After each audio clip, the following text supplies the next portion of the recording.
공자의 논어라는 책 차례대로 쭉 읽어보기. 제7편 수리편.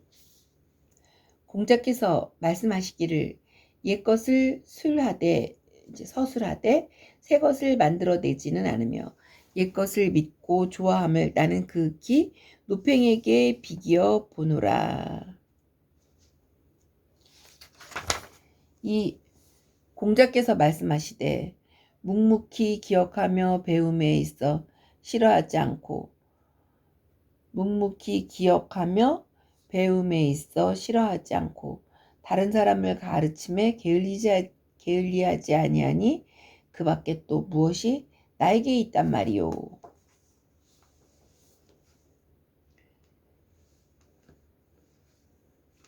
3. 공자께서 말씀하기를 덕이 닦아지지 않는 것과 학문이 익혀지지 않는 것과 의를 들어도 능히 옮기지 못하는 것과 선하지 않음을 능히 고치지 못하는 것이 바로 나의 근심이니라. 4. 공자께서 한가하게 계실 때에는 마음을 턱 놓으신 것 같았고 기색이 즐거우신 양 화하셨다. 이 글은 평소의 공자의 모습을 제자들이 표현한 것이다. 항상 근심 걱정 없이 마음을 턱 놓고 온화한 기색을 하고 있다. 그러면 흔히들 걱정 없고 복잡한 일이 없기 때문에 그토록 여유만만한 태도를 지녔겠지 하고 빗나간 추측을 해볼 것이나 실은 그렇지도 않았을 것이리라. 예나 지금이나 어떤 사람을 막론하고 근심 걱정이 없는 사람은 없다. 개개인이 처한 위치, 환경, 마음에서 일어나는 여러 가지 갈등으로 인한 걱정과 근심은 누구에게나 있는데 공자가 그토록 태연하고 여유있게 생활한 이유는 어디에 있을까? 그것은 단지 마음에서 우러나오는 고매한 인격과 지극히 평범하게 살아가려고 노력한 그의 정신에 있었을 것이다. 하루하루를 게을리하지 않고 터무니없는 욕심을 내세워 무리하게 일을 서두르지 않고 자신이 처하여 있는 모든 것을 마땅하게 여기고 만족했기 때문이라고 말할 수 있을 것이다. 5. 공자께서 말씀하시기를 심하다 나의 노쇠하며 오래구나 내 다시 주공을 꿈에서 뵙지 못한 것이 자기의 늙음을 한탄한 글이다. 주공은 공자가 늘 사모하던 인물인데 사모하고 존경한 인물인데 심신이 하파여져 젊었을 때는 꿈에 주공을 볼 수 있었으나 늙고 쇠약하여 잘 만나지 못함을 안타까워한 글. 6. 공자께서 말씀하시기를 도의 뜻을 두고 덕에 의거하며 어진 것에 의지하고 예에 논일지라. 학문을 하는 데 있어서 제일 먼저 도의 뜻을 두어야 하고 그 다음에 덕에 의거하여 어진 마음을 지니고 또 여유가 있으면 유계로서 놀아야 된다고 말한 것이다.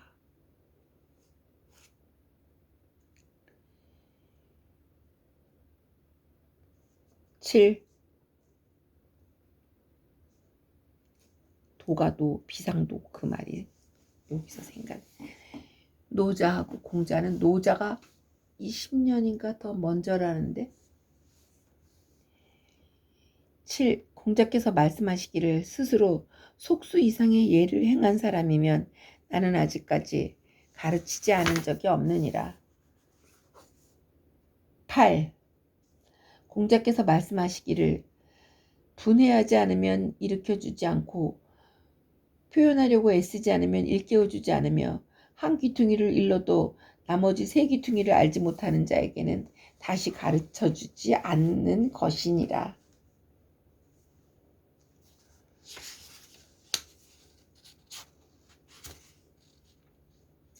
9. 공자께서는 상사가 있는 사람 곁에서 식사를 하시면서는 배불리 드신 적이 없었다. 그리고 공자께서는 곡을 하신 날에는 종일토록 노래를 부르지 아니하셨다. 10.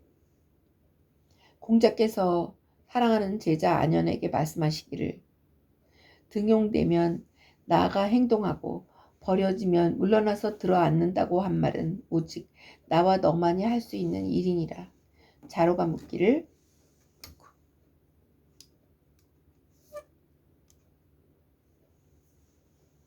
만약 선생님께서 삼군을 통솔하신다면 누구와 더불어 하시겠나이까? 공자께서 말씀하시기를 맨손으로 호랑이에게 덤비고 맨발로 강을 건너려 하다가 죽어도 후회하지 않는 그러한 무모한 사람과는 같이 하지 않을 것이니라. 반드시 어려운 일에 임하여는 두려워하며 미리 계획을 세워서 성공하는 사람과 함께 할 것이니라.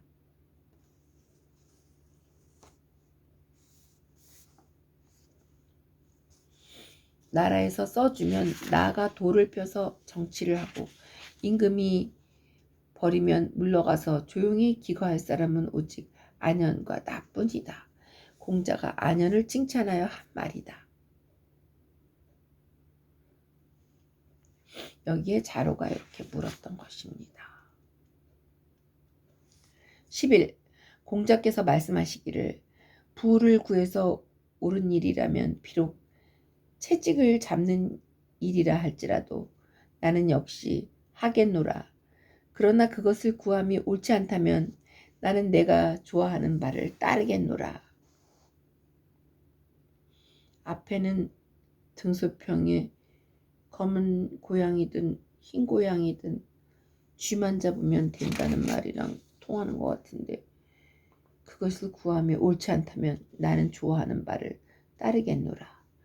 부를 구해 옳은 일이면 부를 부유함을 구하는 데 있어 그 하는 일이 의롭고 옳은 일이라면 천한 일이라도 서슴지 않고 하겠다. 그러나 그 부를 구하는 일이 의롭지 않고 부정한 일이라면 억만금이 들어온다 하더라도 하지 않고 자기가 좋아하는 의를 따르겠다고 한 것이다.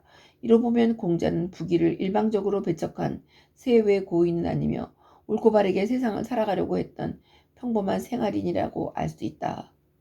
여기서는 직업에 대한 귀천을 가리지 않는 공자의 면모를 볼 수 있다.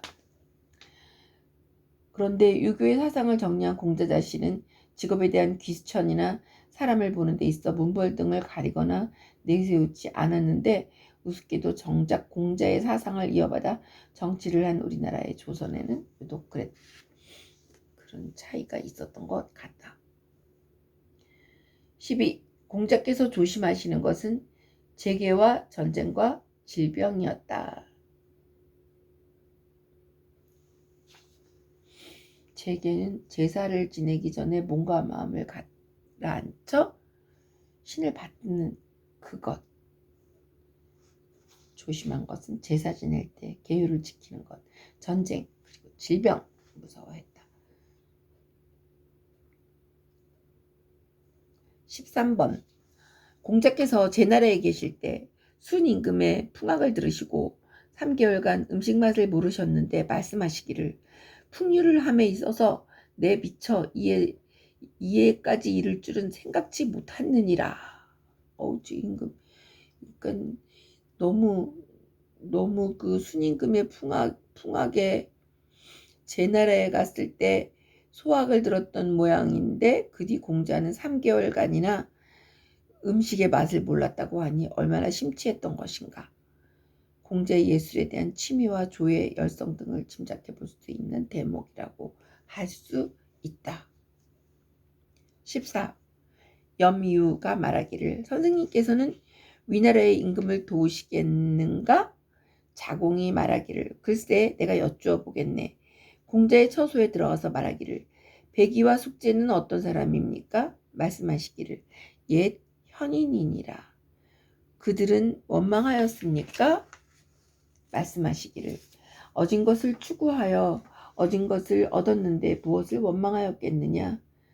자공이 밖으로 나와 말하기를 선생님께서는 돕지 않을 것일세. 여기는 위나라 임금이라 함은 출공첩을 말하는데 첩은 공자 괴외의 아들이다. 괴외는 영공의 부인 남자가 매우 음란하기 때문에 죽이려 했으나 뜻을 이루지 못하고 진나라로 쫓겨갔다. 영공은 공자의 영을 태자로 내세우려 세우려 했으나 영이 이를 거절했다. 그 후 영공이 죽자 괴외의 아들 첩이 위공의 자리를 계승했는데 그가 바로 출공이다. 그러나 이때 진나라에서는 괴회를 위나라 임금으로 세우려 하였다. 그러자 출공첩은 군사를 보내 이를 막으려 했다. 결국 부자가 서로 싸우는 지경에 이른 것이다. 당시 염유는 위나라 벼슬을 하고 있었으므로 부자의 싸움에 대해 옳고 그름을 공자에게 묻고 싶었지만 자기는 차마 묻지 못하고 자공을 통해 물은 것이다. 아들로서 아비와 싸우고 있는 위나라 임금을 선생님께서는 도와주는 게 옳다 하실까?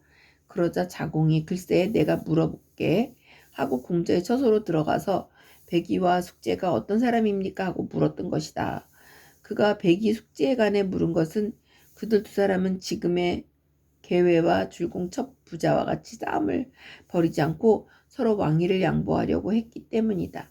공자는 그 두 사람은 옛 현인이시다 라고 했다. 공자는 그 대답에 벌써 모든 뜻을 알아차렸을 것이다. 그러나 진위를 완전히 파악하기 위해 재차 물었다. 그들 형제는 서로 왕위를 양보한 것에 대해 남몰래 후회와 원망을 하였겠습니까? 얻은 것을 추구하여 얻은 것을 얻은 사람들인데 무슨 원망이 있었겠느냐. 이렇듯 직설적이고 강경하게 나온 공자 대답에 자공은 뭐라 대답할 말이 없어 밖으로 나와서 선생님은 절대로 위나라 임금을 돕는 것에 찬성을 안 할 것이네 하고 말했던 것이다. 15번 공자께서 말씀하시기를 거친 밥을 먹고 물을 마시고 팔베개 하고 살더라도 즐거움이 또한 그 가운데 있는 것이니 의롭지 않은 부귀는 나에게 있어 뜬구름과 같으니라.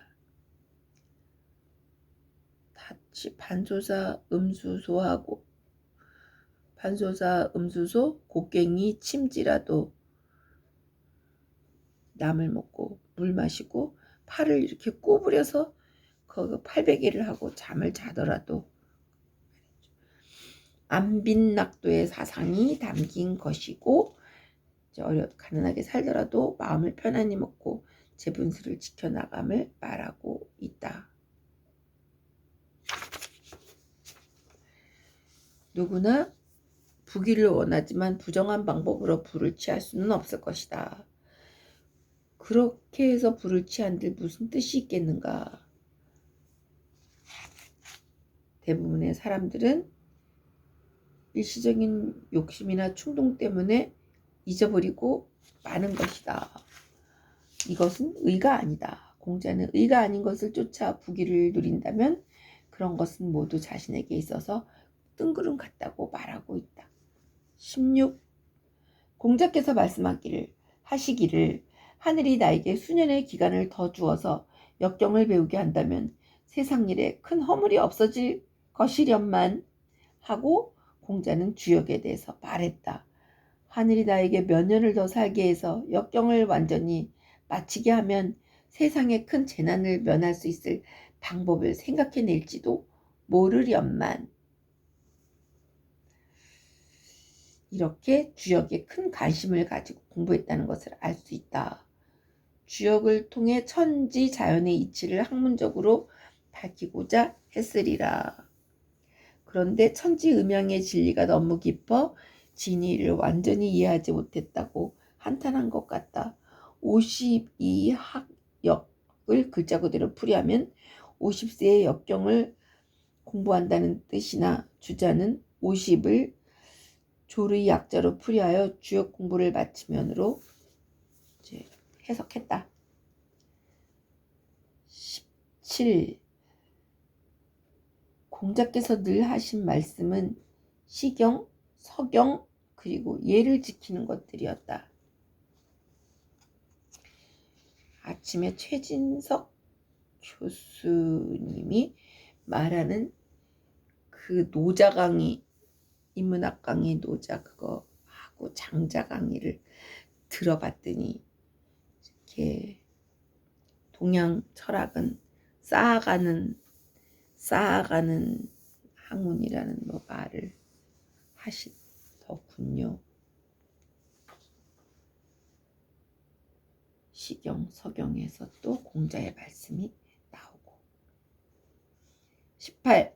섭공이 자로에게 공자에 대해 물었으나 자로가 대답하지 않자 공자께서 말씀하시기를 너는 어찌 그의 위인됨이 분발하여 식음을 전폐하여 즐거워하여 근심을 잊어서 늙음이 닥쳐오는 것도 알지 못한다 하고 말하지 않았느냐? 19. 공자께서 말씀하시기를 나는 나면서부터 아는 사람이 아니라 옛것을 좋아해서 재빨리 구하는 사람이니라. 미니 구지자야 아니라. 공자가 자신은 나면서부터 배워가지고 세상에 나온 사람이 아니다. 세상에 나와서 옛사람의 학문을 조금도 게을리하지 않고 빨리 배운 사람이다. 라고 했다. 사람의 머리, 즉 지능에 약간 차이는 있지만 머리가 좋은 사람을 천재, 수재라고 말하는데 그냥 공자 말씀만 읽어야지. 20번.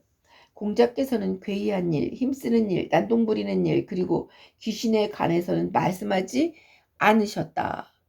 21. 공자께서 말씀하시기를 세 사람이 행하면 반드시 나의 스승이 있느니라. 그 착한 사람을 가려서 따를 것이고 그 착하지 않은 사람은 고칠지니라.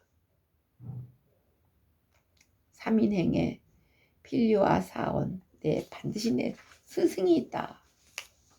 22. 공자께서 말씀하시기를 하늘이 나에게 덕을 내리셨는데 환태가 나를 어찌하리요?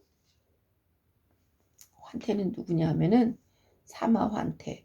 공자가 말년에 송나라에 이르러 어떤 큰 나무 밑에서 제자들과 휴식을 취하는데 송나라의 사마환태가 병사를 시켜 나무를 뽑아서 공자를 압살시키려 했다. 그때 제자들은 빨리 그곳을 피하기를 권했다. 그러자 공자가 인명은 제천인데 환태 따위가 나를 어찌하겠느냐고 했다는 이야기다. 23번. 아이 피하시지. 23번. 공자께서 말씀하시기를 너희들은 내가 무엇을 숨기고 있다고 생각하느냐? 나는 숨김이 없노라. 나는 행함에 있어 너희들과 함께 하지 않은 것이 없으니 그것이 바로 나이니라. 이렇게 행을 되게 중요하시 생각하십니다. 24. 공자께서는 네 가지를 가르치시니 문과 행과 춤과 신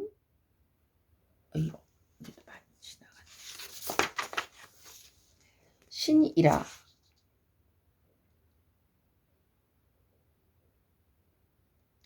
문은 시경, 서경 그리고 육예에 속하는 문입니다. 시경, 서경, 육예의 문, 행위, 충심, 믿음에 중점을 두어서 제자를 가리켰다는 말이다. 학문, 실천, 성심, 신의를 가리켰다는 것이다. 25번. 공자께서 말씀하시되 성인을 나는 만나보지 못하였거늘 군자다운 자라도 만져본다면 만족하리라. 공자께서 말씀하시기를 선인을 착한 사람 나는 만나보지 못하였노라. 한결같은 마음을 지닌 사람이라도 만나본다면 만족하리라. 없으면서 있는 채하고 공허하면서도 충만한 채하고 가난하면서도 부유한 채 하는 것이 세인의 성향이니 변함없는 마음을 지니기도 어려우니라. 26번. 공자께서는 낚시는 하셨으나 그물로 고기를 잡지는 않으셨으며 주살로 자는 새를 쏘지도 않으셨다.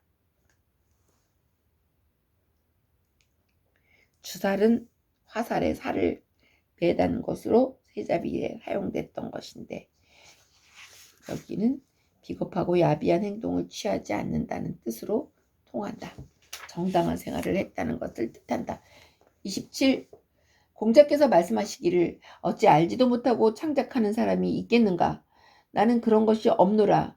많이 들어서 착한 것을 가려서 따르고 많이 보아서 기억해 두는 것이 아는 것의 다음이니라. 완전히 알지 못하고 무슨 일을 만들어내지 못한다. 무엇을 창작하는 데 있어서는 직감만으로는 되지 않는다. 반드시 옛날의 학문이나 원리의 바탕이 있어야 한다. 엄격히 따지면 창작이란 있을 수 없는 것이다. 흔히 말하는 창작도 옛것, 즉 존재하고 있는 무엇을 필요에 따라 한층 낮고 편리하게 발전시키는 것에 지나지 않는다. 그래서 모방의 연장이라거나 모방의 승화라고밖에 말할 수 없는 것이다.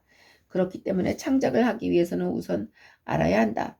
알기 위해선 나보다 나은 것을 택해서 따라야 하고 또 많이 보고 듣고 해야 하며 그것들을 기억해 두어야 하고 이것이 바로 안다는 것으로 현재 알고 있는 것의 다음가는 것이 된다고 말하죠.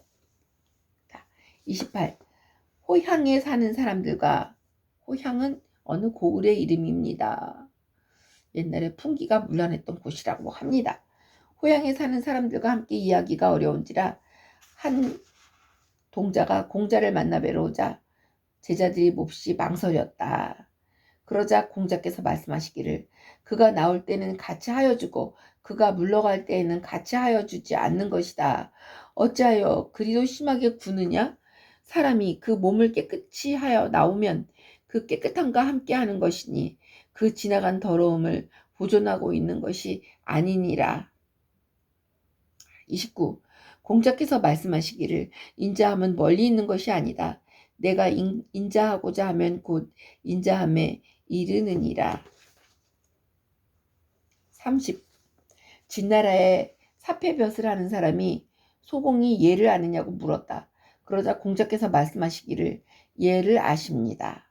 공자께서 물러나시니 무마귀에게 읍의 예를 취하며 말하기를 나는 군자는 절대 편당하지 않는다는 말을 들었습니다. 그런데 군자께서도 역시 편당하시는 겁니까? 임금님이 오나라에서 아내를 맞아왔으니 동성이 되는데도 오맹자라고 이루고 있지 않습니까? 이런 임금이 예를 하신다면 누가 예를 모르겠소이까? 무마귀가 그 이야기를 전했더니 공자께서 말씀하시기를 나는 행복하도다. 진실로 과오가 있으면 남이 반드시 알려주나니. 31. 공자께서 남과 함께 노래를 부를 적에 그 사람의 노래가 좋으면 반드시 반복하여 부르게 하고 나서 화답하셨다. 32. 공자께서 말씀하시기를 학문은 내가 다른 사람에게 못 미침이 없겠지만 군자의 도를 몸소 실천함에 있어서는 내 아직까지 얻음이 없느니라. 33. 공자께서 말씀하시기를 성인과 인자를 내 어찌 감당하리요? 다만 성인과 인자의 도리를 위함에 싫어하지 않으며 남을 가르침에 게을리하지 않다고 말할 수 있을 따름이니라. 공서화가 말하기를 바로 그것만도 이 제자는 능히 본받지 못하나이다. 당시에도 이미 공자를 성인이나 인자라고 불렀음을 짐작할 수 있는데 공자는 성인이나 인자라는 말은 내가 감당할 수 없는 말이다. 도리를 남에게 가르치는 데에 게을리지 않을 따름이다. 라고 겸손의 말을 하자 제자인 공선화는 제자들이 바로 그러한 점을 본받고 싶지만 그것조차도 본받지 못합니다. 라고 겸손하게 또 말했다. 34. 공자께서 편찮으시자 자로가 기도드릴 것을 청하니 공자께서 말씀하시기를 그런 일이 있었느냐? 자로가 대답하기를 있었습니다. 뇌사에 이르기를 너를 빌기 위하여 천신과 지신에게 기도를 드리노라 하는 말이 있습니다. 공자께서 말씀하시기를 나도 그 같은 기도를 한지 오래이다. 그러니 너를 빌기 위해 천지신명에게 기도드린다고 한 귀절은 잘못을 뉘우치고 선을 실천하기 위해 신의 도움을 구한다는 뜻인데 그래서 공자는 그런 기도라면 나는 일생을 통해 해왔으니 지금에 와서 새삼스레 할 필요가 없지 않느냐라고 말한 것이다. 35. 공자께서 말씀하시기를 사치하면 분수에 넘치게 되고 지나치게 검약하면 고루하여지기 쉽다. 그러나 분수에 넘치는 것보다는 차라리 고루하여지는 것이 나으리라. 사치와 검약에서도 중용을 취하여야 할 것이나 중용이 지켜지지 않는다면 차라리 고루하더라도 검약하는 것이 낫다고 공자는 보았다. 왜냐하면 검역에서 오는 고루함이나 옹졸함보다 사치에서 오는 허영이나 교만이 훨씬 더 사회에 악영향을 끼치기 마련이기 때문이다. 36. 공자께서 말씀하시기를 군자는 마음이 평탄하며 넓고 소인은 항상 걱정이 많으니라. 37. 공자께서는 온화하시되 엄숙하시며 위험이 있으나 지나쳐서 사납지 않으시며 공손하시면서도 평안하셨다. 공자의 모습이었습니다. 지금 20편 중에서 7편의 수리편까지 보았습니다.